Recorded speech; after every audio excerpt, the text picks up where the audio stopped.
Almost 12 years ago, what is considered one of the best LEGO games was released. I'm not sure why I sing that part, but it's given that way. And I can see why, but does it hold up still well, or is just nostalgia? Well, this is gonna be funny, but I actually never played this game before till this last weekend. In fact, I've been having one of those weekends in which I just hyper-fixate with one franchise and I tried a bunch of LEGO games with positive and negative results that I want to bail them all in this video. What you gotta understand from this is that the only nostalgia I have really comes from the LEGO Star Wars and LEGO Batman. There are a bunch of games in this franchise that are very similar between each other, and while it's not really a bad thing, it's just that my standards are higher if I play more than one in the same month. Anyhow, LEGO Marvel Super Heroes is actually a fun game. In fact, I have to admit that everything synergies so well, even more than the Skywalker saga. I don't think I like it more than that one yet, but we will get to that part in a bit. This game has a wide variety of characters that are also different between each other. That still surprised me how the puzzles flow so well and every character you play feels very useful through the entire level in each individual part of the puzzle. The only downside I have with this is that since the characters are so different, they are characters that inevitably I don't wanna play, and having to play them for an entire level makes the experience of that level low-key boring. Gladly, so far, from what I have played, I didn't have to play with 2 or 3 characters I dislike on the same level, unlike Super Heroes 2. So this problem is pretty much more beatable. For example, I'm forced to play with Captain America, but Spider-Man is on it as well. A version of Spider-Man that, to be honest, is more interesting and funny to me than the current comics ones, I can lie. Parker! I need some footage of this for the website. How hard could it be? I mean, this time the news is coming to us. You could record it with your smartphone, JJ, if you could figure out how to turn it on. And if I praise too much the fact that how varied the characters are, while also pointing out there are others that are not, it's simply cause I like it this way. I don't have to like all the characters I play with.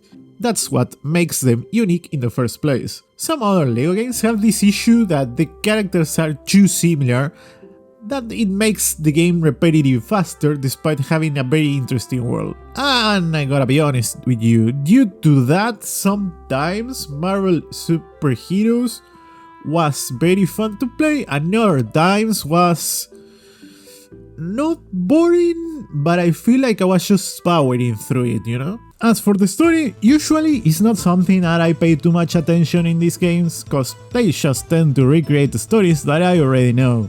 But since these old games don't really tend to have too often the skip cutscene button, I actually paid closer attention this time to this one, and it's very funny overall, especially comparing with LEGO Marvel Super Heroes 2, a game that, if one day I have the willpower to power through the part that I'm stuck and bored at, I will talk about in this channel. And another thing that I really appreciate a lot is the fact that they put the version of the Guardians of the Galaxy from the comics instead of the MCU one. Okay, this is nice and all, but what you might be wondering about at this point is, what about the open world? Well, this is where the actual fun is. All this rambling I made is important cause this is what you're gonna find at first when you boot up the game for a little few hours. But the fun is on exploring the city and completing the puzzles there. The real reason I feel I do this story the most is literally to just unlock the characters I needed to be able to complete more puzzles in the open world. Which this leads to... well... remember a few moments ago I say I don't like this game more than Skywalker saga? Eventually this comes from personal preference, but not really in the IP. In fact, I have more knowledge of Marvel and attachment than I do with Star Wars itself. Funny enough, since Marvel Rivals released, my only grievance? Well, not even grievance, it's more like nitpicking. Is the fact that this game is in the same line that most of the older ones. Seems more fun if you play them on co-op than actually on your own, considering at least I'm not part of those people that platinum to 100% these games. That and the fact that the Skywalker saga has a ton of characters, which makes it more shallow in the variety with their class systems, but at least for me, I think they just nail the gameplay of those classes, or at least I don't feel like I have characters that I find boring and I just have to stand them till they are gone, you know? Like the actors that had to play as the role of NPCs playing on the Switch 2 trailer. Something that I hope you don't have to do with this video, and you leave a like and a subscription to this channel. I understand, with all this I said, I'm speaking from someone that is low-key a Marvel fan. But you wanna know something funny? I don't really have any type of attachment to the Avengers, Fantastic Four, nor the X-Men in general terms. Except this Jew. In fact, I consider the Avengers low-key boring, and I prefer much more the Guardians of the Galaxy, both comics and movies. So this game shouldn't really be the one I should be liking technically.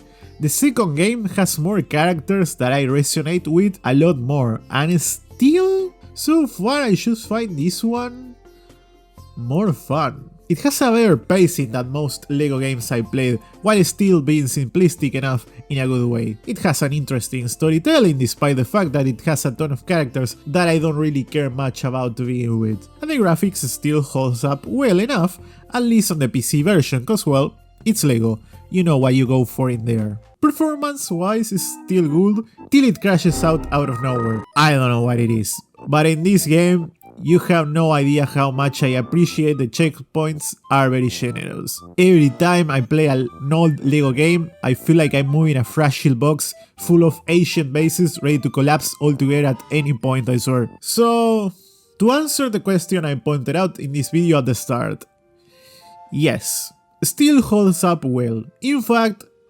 despite the negative points I said before, they are not that negative enough to make me stop playing the game entirely. Whenever I'm not playing it, I always have a niche to play it. Then maybe I play it for 5 or 10 minutes and then I'm done for a few hours or the day. But I wish I could say the same for every other LEGO game I played before. And this mostly just happens cause I need characters for the open world part. Cause if I had a few more to complete more pastures and side quests, I would be thinking a lot more time in the game for sure. If you like this video, consider subscribing to this channel. You will help me a lot if you can help me reach the goal of 100 subs. And I'm not sure how much I will talk about the other LEGO games cause I try to make positive videos in general. But if you wanna know my thoughts on the LEGO Marvel Super Heroes 2 or what I think about the other games, ask me in the comment section below and I will give you a quick summary before I make the video I choose. And I will see you all in the next one.